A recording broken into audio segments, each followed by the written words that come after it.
ချင်းလေးကညီငယ်လေးတီးမယ်ဆိုလို့ရှိရင် intro မှုလေးက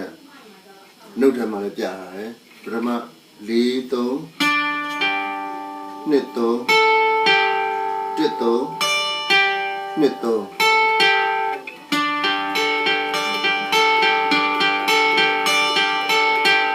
နော်ကျိုးရဲ့ position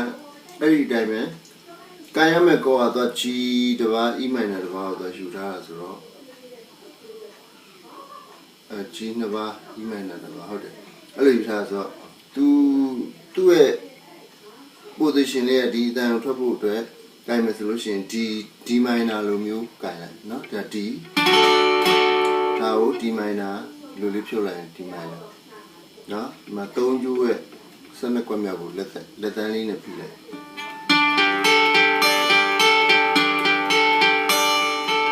ဒါ G ဘာအတွက်နောက် E minor ဘာအတွက်ကတော့ဒီဘက်ကိုလာမယ် B minor position နဲ့ကိုင်မှာဒါ B minor E minor ကိုလက်တန်းလေးထောက်လိုက်နော်ပြီးလို့ရှိရင်အဲ့ဒီအတိုင်းပဲခုန position အတိုင်းပဲ4 3 2 3 1 3 2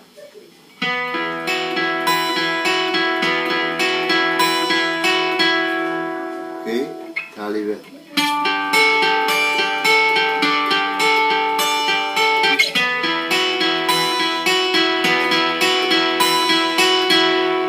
ပြီးတော့သူ့ရဲ့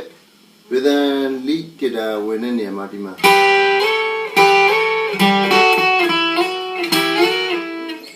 guitar နှစ်လက်ရှိတဲ့အခါမှာတီးလို့ရတယ်နားထောင်လို့အဆင်ပြေနော်ဒါပေမဲ့တစ်လက်ထဲ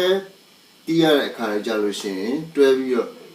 ကိုယ်တလက်ထဲတီးမယ်ဆိုရင်လိလေးကိုဒီနေရာမှာအသုံးပြုလို့ရတယ်နော်ဒါလေးပဲမှတ်ထားတယ်